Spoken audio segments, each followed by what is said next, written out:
De volta à cena política, nesse último bloco, debatendo o PSDB, com a presença do presidente estadual da legenda, deputado Marcos Pestana. Eu estava te dizendo, deputado, que eu tenho que fazer o papel aqui um pouco do advogado do diabo, né? Porque não tem ninguém aqui do PT, naturalmente, para debater, para... Você está associando o PT ao diabo? Não. Você está... Não é essa associação direta, não. É apenas uma frase, né, popular.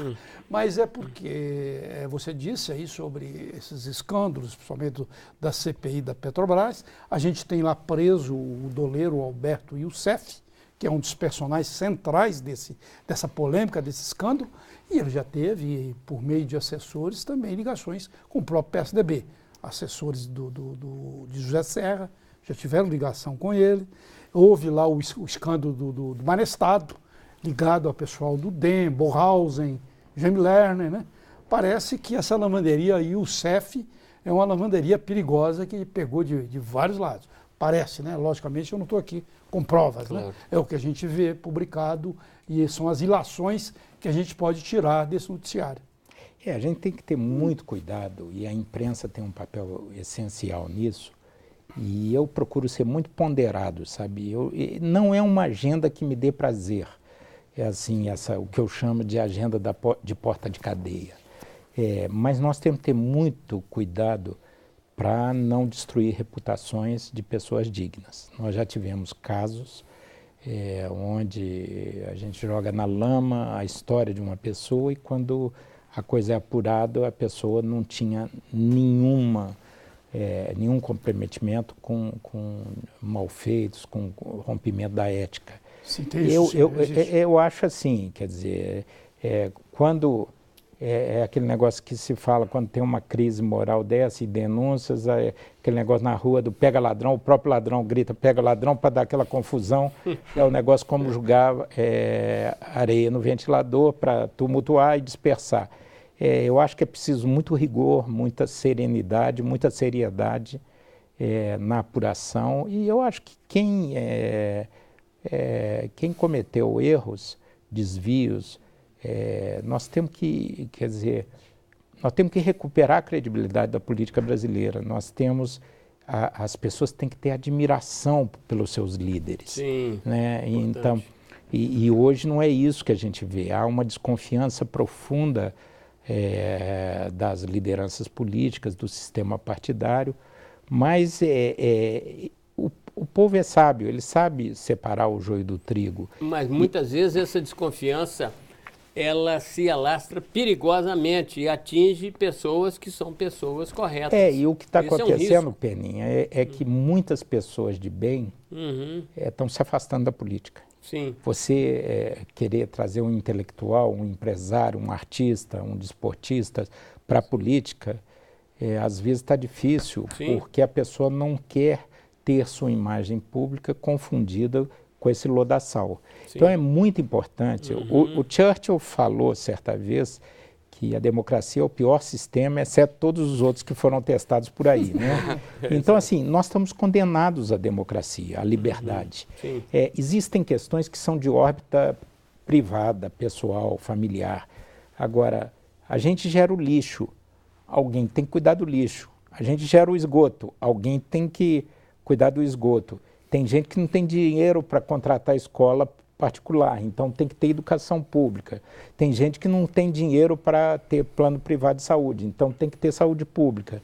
Essas grandes questões coletivas, a política de Estado, o relacionamento com os outros países, a política de defesa nacional, a política de determinação das diretrizes macroeconômicas, todas essas questões emergem das decisões da população na democracia. Sim. Quem escolhe o rumo é a população. Sim. Então, assim,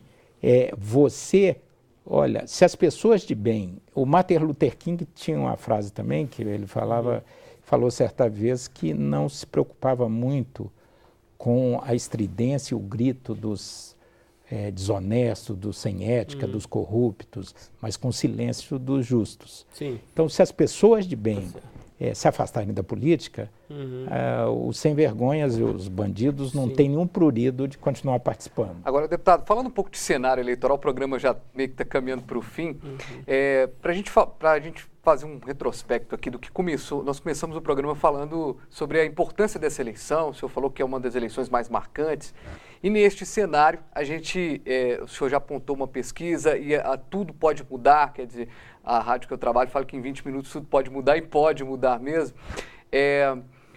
Copa do Mundo, Copa do Mundo antes das eleições, Copa do Mundo com possíveis manifestações. O que esse cenário pode mudar na estratégia armada para o PSDB, para pensar já um segundo turno, para pensar uma consolidação aí de uma chapa para enfrentar Dilma Rousseff num segundo momento? O que esses momentos estão sendo pensados aí nos bastidores do PSDB?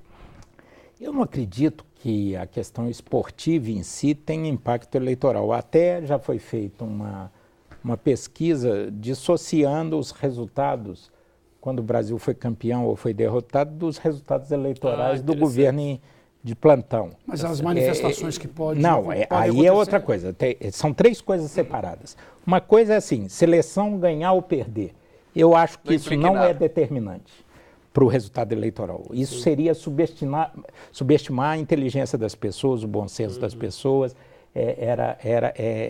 você menosprezar a consciência coletiva da opinião pública. Mas nos bastidores o que se diz, é que o governo federal tem gente até preparando, até montando chaves, estudando situações, porque o Brasil indo bem na Copa do Mundo pode amenizar a outra questão. Eu não sei, eu acho que a democracia brasileira e a opinião pública, a sociedade brasileira estão muito maduras. Eu não acho que a questão esportiva em si influencia. O desempenho da infraestrutura pode botar a nu quem foi agora, há 40 dias da Copa, no aeroporto de Confins e de Brasília, sabe como é que as coisas estão atrasadas. Isso revela incompetência, revela a má gestão, aquela gerentona competente, a imagem da Dilma se dissolve. E tem uma terceira coisa, que são as manifestações, que há uma grande dúvida se elas ocorrerão na dimensão que ocorreram em junho de 2013. Eu, por exemplo, não tenho clareza, uma aposta clara, se haverá. Isso pode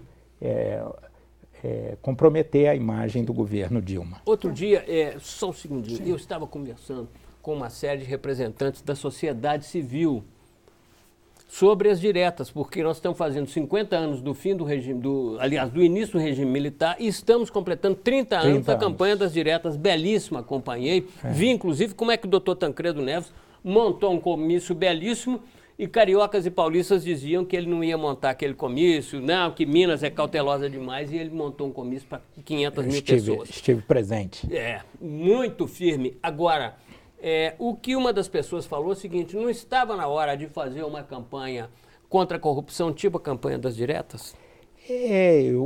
Essa dinâmica da sociedade é muito misteriosa, tanto que as grandes manifestações, jornadas de junho de 2013, nenhum serviço de inteligência detectou, nenhum instituto de pesquisa previu, nenhuma liderança política, nenhum cientista político, nenhum intelectual anteviu. Foi absolutamente novo. Ninguém. Aquilo saiu assim, foi impressionante. Foi um fenômeno novo pelas redes sociais, aí aquelas manifestações, e não tinha uma bandeira clara. Na Diretas, eu fui coordenador da campanha das Diretas em Juiz de Fora, quando eu era vereador. Você tinha uma bandeira clara, direta já. Tinha uma ferramenta, que era a emenda Dante de Oliveira.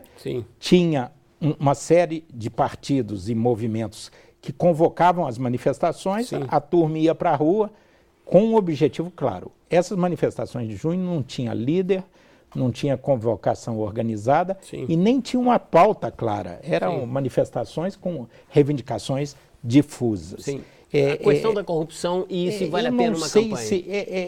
Valeria. Eu acho que é um tema, eu não sei se as pessoas vão difusamente para a rua, assim, num caso concreto, que foi o caso do impeachment do Collor, dos caras pintados, que havia todo aquele ambiente, ele foi até inocentado por agora no Supremo por falta de provas. E o processo ficou parado. E mal, mais de 10 parece anos. que mal instruído o processo e tudo. Mas, enfim, ali o tema predominante era a corrupção. Sim. Eu acho que pode ter um aumento dessa consciência, mas não sei... O movimento de massas tem uma dinâmica muito misteriosa. Sim. O importante é o seguinte, nós temos uma eleição em outubro, o Brasil não vai bem, Sim. E nós precisamos pensar sobre isso. Que horizonte que nós queremos construir para as futuras gerações. O deputado, está acabando o nosso tempo, eu queria colocar só uma questão aqui para a sua resposta concisa, hoje é o segundo deputado que fala comigo sobre essa possível pesquisa que dará uma proximidade maior de Aécio da presidente Dilma. Mas a gente está vendo também um movimento muito forte do Volta Lula. Hoje, no Congresso, dos 32 deputados do PR, 20, que é um partido aliado, 20 pediram a volta de Lula. Lula deu uma declaração, como ele não dava há muito tempo, que o mensalão foi 80% político, 20% jurídico. A colunista influente Joyce Pascovitch hoje disse com certeza que Lula será o candidato do PT. O PSDB está preocupado com a volta do Lula? Nem um pouco. Primeiro, um absurdo um ex-presidente da República agredir o Supremo dessa forma. Mas é eleitoral, né? É eleitoral. Mas é a instituição máxima do judiciário, tem que se ter uma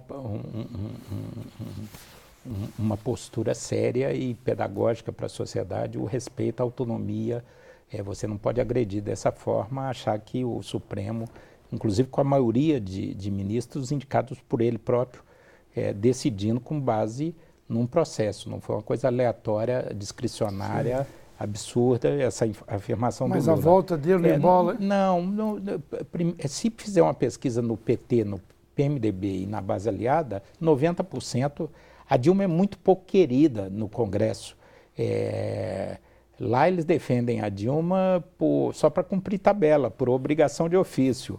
Ela não é uma pessoa carismática, ela não é uma pessoa que tem habilidade política, não é uma pessoa que tem histórico de liderança. Foi uma invenção, vamos dizer claramente, os candidatos do PT seriam Palocci ou Zé Dirceu.